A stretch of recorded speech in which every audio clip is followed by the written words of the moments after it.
नमस्कार दोस्तों। जितने भी विश्लेषण या फिर जो खास खबरें होती हैं जो शिक्षा से जुड़ी हुई हो, नौकरी से जुड़ी हुई हो, वो रिपोर्ट हम आपके सामने लेकर आते हैं। लेकिन इस वीडियो में आपको बताएंगे कि नीट यूजी 2024 के माध्यम से जो मेडिकल कॉलेज है उसमें जो एडमिशन की योग्यता के आधार पर जो ट्रांसपेरेंट है या नहीं उसकी जानकारी सामने आई। राष्ट्रीय चिकित्सा आयोग यानी कि एनएमसी ने सभी मेडिकल कॉलेजों से 2024 और 25 जो शैक्षणिक सत्र है इसके लिए एमबीबीएस प्रोग्राम के फर्स्ट ईयर में एडमिशन लेने वाले स्टूडेंट की डिटेल्स मांगी। जो स्टूडेंट से हैं वो ये समझ लें कि मेडिकल कॉलेजों और संस्थानों को एक ऑनलाइन सिस्टम के माध्यम से मेडिसिन कोर्सेज में एडमिशन लेने वाले स्टूडेंट की डिटेल दर्ज करनी होगी, जिसे nmc.org.in पर एक्सेस करके दिया जाएगा। कॉलेज अधिकारियों को मौजूदा शैक्षणिक वर्ष 2024 और 25 के दौरान एमबीबीएस में एडमिशन लेने वाले सभी स्टूडेंट्स की डिटेल देनी जरूरी है। एडमिशन का ग्रेजुएट मेडिकल एजुकेशन रेगुलेशन 2024 के अंतर्गत होना अनिवार्य है। मेडिकल कॉलेजों को यह सुनिश्चित करना होगा कि एनएमसी अधिनियम 2019 के तहत आने वाले मेडिसिन कोर्सेज के एडमिशन पूरी तरह से योग्यता के आधार पर ट्रांसपेरेंसी हो और निष्पक्षता हो, कोई भी 420 न की गई हो। एनएमसी ने मेडिकल एजुकेशन में ट्रांसपेरेंसी और जवाबदेही को बढ़ावा देने के लिए एक ऑनलाइन मॉनिटरिंग सिस्टम शुरू की है और सभी मेडिकल कॉलेजों या संस्थानों को एक यूनिक लॉगिन आईडी के माध्यम से 8 नवंबर 2024 दोपहर 12 बजे तक अपने स्टूडेंट के एडमिशन की डिटेल्स सबमिट करनी होगी।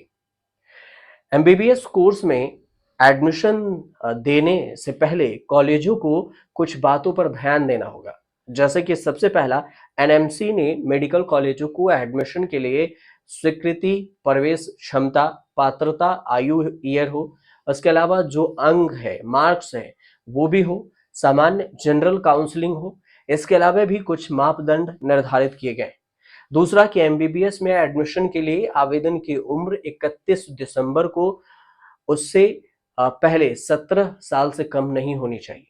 तीसरा कि 12वीं पास होना चाहिए। चौथा, नेट यूजीसी क्वालिफाई होनी चाहिए। और पांचवा, जनरल कैटेगरी के उम्मीदवारों का 50वां परसेंटाइल या उससे अधिक अंक प्राप्त होना चाहिए।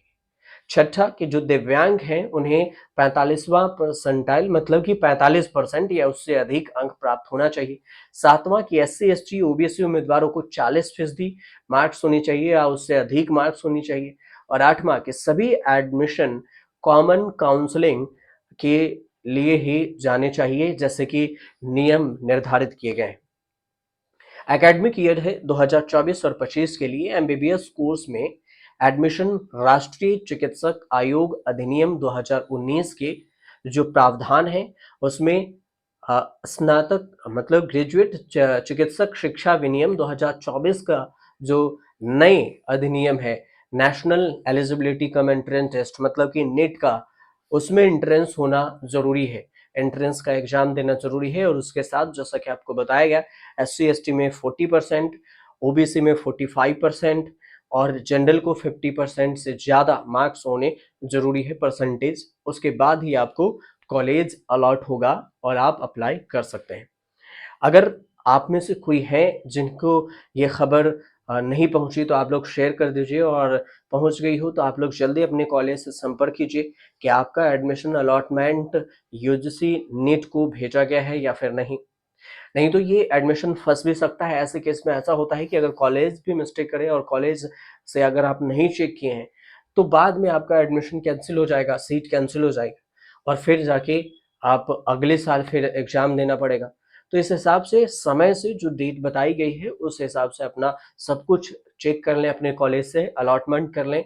और अगर आपका परसेंटाइल इसके रेंज के अंदर में है तो अभी भी चेक कर सकते हैं कि आप एडमिशन एमबीबीएस में करा सकते हैं या नहीं।